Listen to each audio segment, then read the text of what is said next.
umurwayi ahinduka umurwaza niyo sutitire iri mu gitabo hariya. Biriya bituruka ku mugoroba umwe mvuga muri iki gitabo. Nari ntegereje umuntu ngo mufashe mu buzima bwa roho. Muzabyisomera neza, hinjira Dororata arakaye cyane.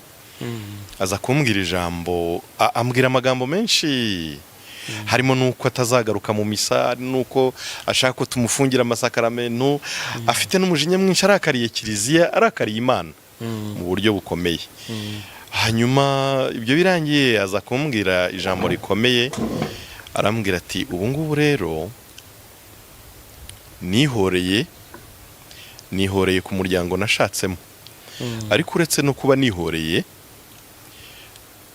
uwo muryango nagira ngo nkumenyeshe ko nkwanga kuva ku mwana kugera ku mwuzukuru kugera ku musaza utuyemo, ngo nundi bafitanye isano. Nundi bafitanye isano ndamwanga. Yego. Ubwo urumva yarampaye umuryango wo kumenya igikomere afite. Burya iyo utaramenya igikomere cyawe cyangwa igikomere umuntu afite ntushobora kumufasha.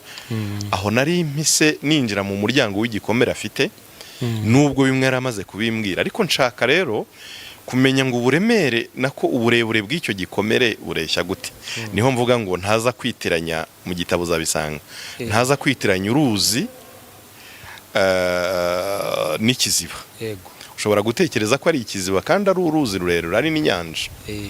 Nibwo natinyutse ndamubaza nti ariko se Dororata muvandimwe wanjye ko yari umuvandimwe wanjye koko. Ndamubaza nti abo bantu ko wumva ubanga, uramutse usanze hari aho duhuriye wowe ndi inshuti yabo cyangwa mbavukamo, yego, nanjye wanyanga? Mu gitabo muzabyumva cyangwa muri audio muzabyumvamo. Yampanze amaso arambwira ngo ya wowe niyo waba bavukamo sinakwanga, ngo kubera kuri padiri. Niho mvuga rero ngo umurwayi yarahindutse umurwaza, kuko yarampaye gutekereza ku bupadiri bwanjye. Yego. Yanyibukije ko padiri ari umupadiri ku buryo bwa Melikisedeki. Nimujya mubyumva se? Ngo uri umusaseredoti, ku buryo bwa Melikisedeki. Biriya rero abantu benshi babiririmba muri ya ndirimbo y'igitabo cy'umukristo, ariko ntibazi icyo bisobanura.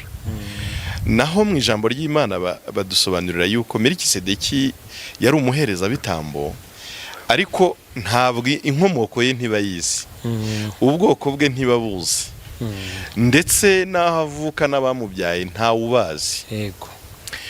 Uwo Melikisedeki rero nicyo cyamuhaga ubwisanzure bwo kumuherezabitambo, utagira ubwoko abogamiyeho, utagira umuryango abogamiyeho, utagira abantu avugira bihariye, ahubwo ari umuherezabitambo wa bose.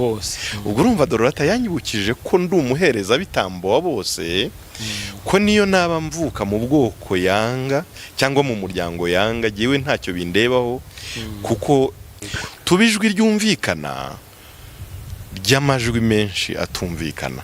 Aho rero urumva Dororata yaranyibukije, nyamvuga ngo yashotoye umutimanama wanjye, ndetse arawujegeza ku buryo byanteye guhita nibutsa bagenzi banjye ngo bavandimwe muramenye, tujye duhora twibuka ko abarayiki hari abarayiki rimwe na rimwe batuzi kurusha uko twiyizi, bazi umuhamagaro wacu nka Dororata kurusha uko twebwe tuwuzi, bakanawutwibutsa. Nyamuneka abarayiki mujye mutwibutsa iyo twibagiranye, naho mubona twateshutswe. Ariko muri aka gatabo ubwo nahise nongera kwibutsa abo dusangiye ibanga ry'ubusaseredoti kutazateshukwa kuri iyo ntego. Niyo twagwa tugwe tubyuka, ariko tuzisange mu bikingi by'amarembo y'ijuru, twitwaje cya cyapa cy'umuhamagaro wacu, ko nicyo twahamagariwe. Sinshidikanya ko ari n'Imana izatubaza, ntituzavaho tuva ku nshingano za Melikisedeki umuherezabitambo. Wabafashije kumenya gutekereza, kuvumbura niba nabo batari ba Dororata, yego, kugira ngo nabo yenda barokonese izo ntege nke, nabo baharanire kubyuka. Yego. kugira ngo bagere kuri pasika kwa kundi babivugaga. Kuko ntabwo turi intungane. Igitabo cy'imigani kivuga ko n'intungane bwira bavuga ngo icumuye karindwi, ariko igitabo cy'imigani cyo kivuga kugwa iguye karindwi. Ariko iguye karindwi mu icyo gitabo cy'imigani bavuga ngo kugira ngo yongere ibyuke, ntabwo ari ukugwa ngo turyame. Ubwo nabwo rero nuko ubwo nari mbaye umurwayi urwajijwe n'uwari umurwayi, ariko ntibyatubujije gukomeza urugendo. Niho nshimira Dororata mu ntangiriro cyane.